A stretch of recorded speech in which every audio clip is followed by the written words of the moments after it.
El presunto autor de la masacre de la playa de Bondi en Sídney ha sido acusado de 59 delitos, entre ellos 15 de asesinato y 1 de terrorismo. Decisiones cruciales respecto a Ucrania y Mercosur en la cumbre de Bruselas esta semana, determinantes para la seguridad y la independencia de Europa. La presidenta de Kosovo, Vjosa Osmani, afirmó que la adhesión a la UE es el destino del país y un imperativo de seguridad. La policía informó de que Navid Akram, de 24 años, fue procesado tras despertar del coma en un hospital de Sídney. El joven permanece ingresado desde que los agentes le dispararan a él y a su padre, también implicado en el tiroteo, quien falleció en el lugar de los hechos. Akram también ha sido acusado de 40 cargos de lesiones con intención de asesinar en relación con los heridos y de colocar un explosivo cerca de un edificio con la intención de causar daños. Los cargos se han presentado coincidiendo con el inicio de los funerales por las 15 víctimas de la masacre. El ataque tuvo como objetivo un evento que marcaba el inicio de los 8 días de la festividad de Hanukkah en la playa de Bondi. Cientos de personas se congregaron para rendir homenaje a las víctimas. Todas las personas identificadas hasta el momento eran judías, entre las que se encontraban una niña de 10 años y un superviviente del Holocausto de 87 años. Además del duelo, la ciudad ha respondido con una ola de solidaridad que se ha reflejado en las largas colas formadas en los centros de donación de sangre de Sídney. Se pudo observar una fuerte presencia policial en las calles cercanas, con agentes verificando los documentos de identidad de quienes acudían al servicio religioso. El primer ministro Anthony Albanese prometió tomar medidas para combatir el aumento del antisemitismo y endurecer las leyes de posesión de armas del país, que ya son estrictas de por sí. La administración Trump está ampliando de forma significativa sus prohibiciones y restricciones de viaje, incorporando a 20 nuevos países a la lista. Con esta decisión, el número total de naciones afectadas asciende a 39. 5 países han sido añadidos a la lista de prohibición total de viaje: Burkina Faso, Mali, Níger, Sudán del Sur y Siria. Además, la medida incluye a personas que viajen con documentos emitidos por la autoridad palestina. Otros 15 países estarán sujetos a restricciones adicionales, aunque no a una prohibición absoluta. Las limitaciones se aplican tanto a quienes planean viajar a Estados Unidos como visitantes, como a quienes buscan emigrar de manera permanente. El presidente justificó la decisión citando motivos de control migratorio, política exterior y seguridad nacional. Sin embargo, críticos aseguran que estas medidas utilizan la seguridad nacional como pretexto para excluir de manera generalizada a ciudadanos de numerosos países.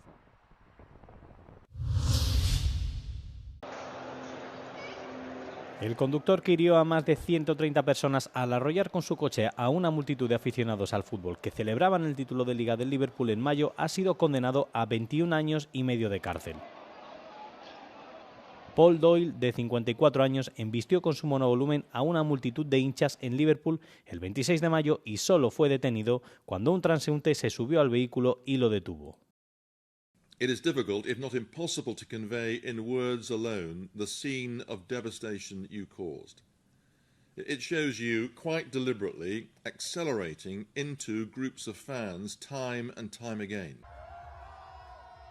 El juez tachó de manifestantemente falsa la afirmación de Doyle de haberse dejado llevar por el pánico y los fiscales se pasaron horas leyendo las declaraciones de las víctimas, algunas de ellas aún con heridas.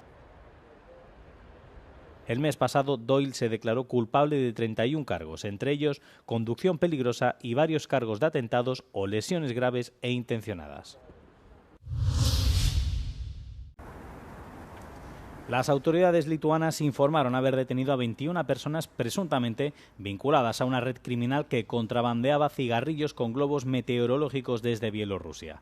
Los investigadores realizaron más de 80 registros, incautando cigarrillos, tarjetas SIM, inhibidores de señal de comunicación y rastreo, armas de fuego, así como coches de lujo y otras propiedades. La Fiscalía alega que los sospechosos tenían contacto directo con cómplices que operaban desde Bielorrusia. Se enfrentan a cargos de participación en una organización criminal, manipulación ilegal y contrabando de productos sujetos a impuestos especiales y de ayudar a otro Estado a actuar contra Lituania.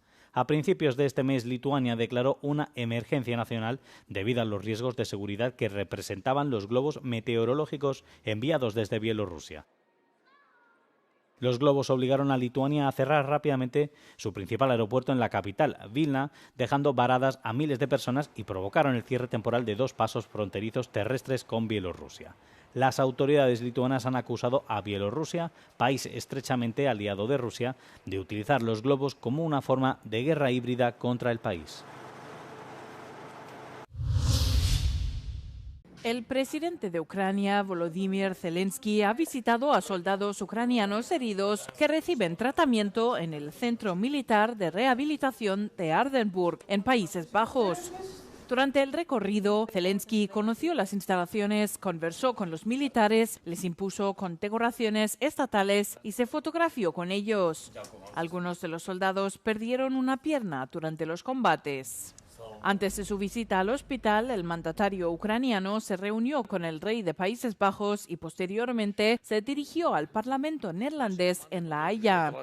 Zelensky participó en una ceremonia en la que 34 países aprobaron formalmente la creación de un organismo internacional de compensación destinado a cubrir los daños causados a Ucrania por la invasión rusa.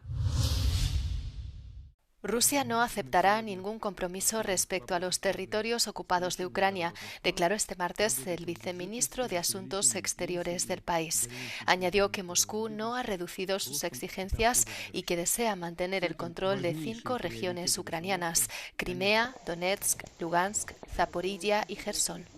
Además de la Crimea anexionada y casi toda la región de Lugansk, Rusia no controla la totalidad de ninguna de las otras 3 zonas de Ucrania. En Zaporilla y Jersón, las fuerzas rusas tampoco controlan las capitales regionales.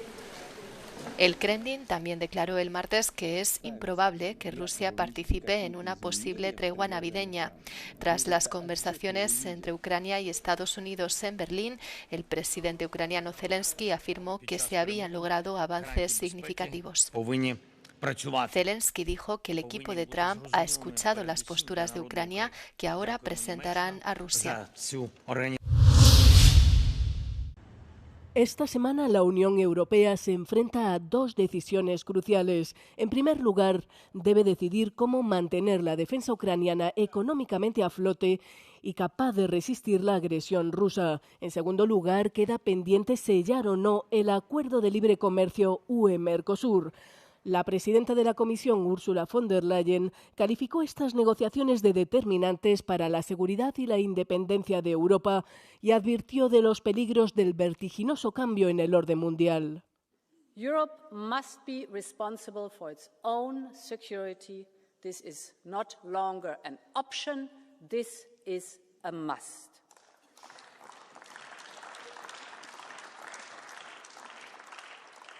And we know the threats that we face and we will confront them.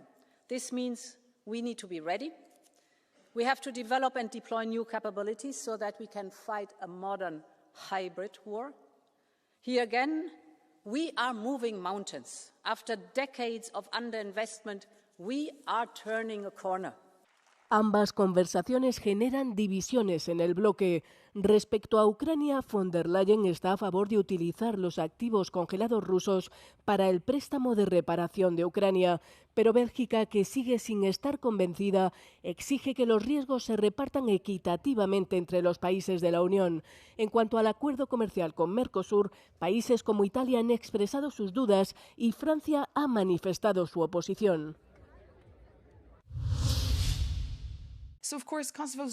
La adhesión a la UE es el destino de Kosovo, declaró la presidenta Vjosa Osmani al programa matinal de Euronews Europe Today, subrayando su total alineación con los valores del bloque. As an identity, as a country, as a nation, we've been contributing to the values on which the European Union stands for centuries.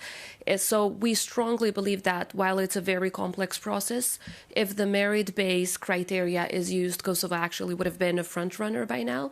Kosovo solicitó la adhesión a la Unión Europea en diciembre de 2022, pero solo tiene la condición de candidato potencial.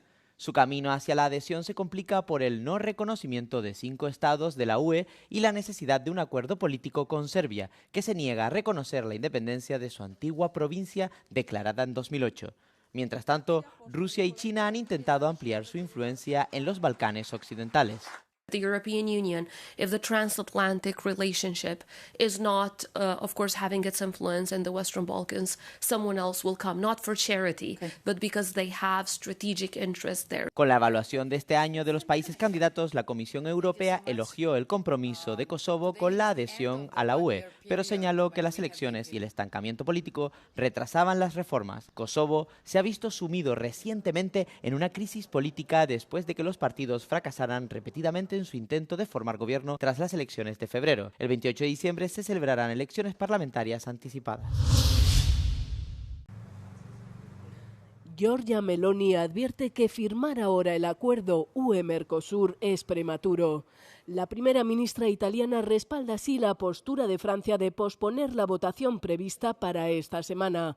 Meloni aclara que esto no significa que Italia tenga la intención de bloquear u oponerse al acuerdo, sino que busca mejorar el tratado comercial alcanzado en 2024.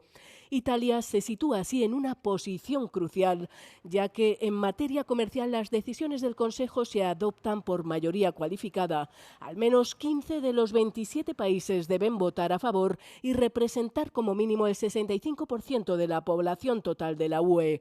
Los principales defensores del acuerdo, con Alemania y Dinamarca a la cabeza, sostienen que el Mercosur ofrece una alternativa estratégica para reducir la dependencia de China y abre nuevos mercados en el contexto de los aranceles impuestos por Estados Unidos.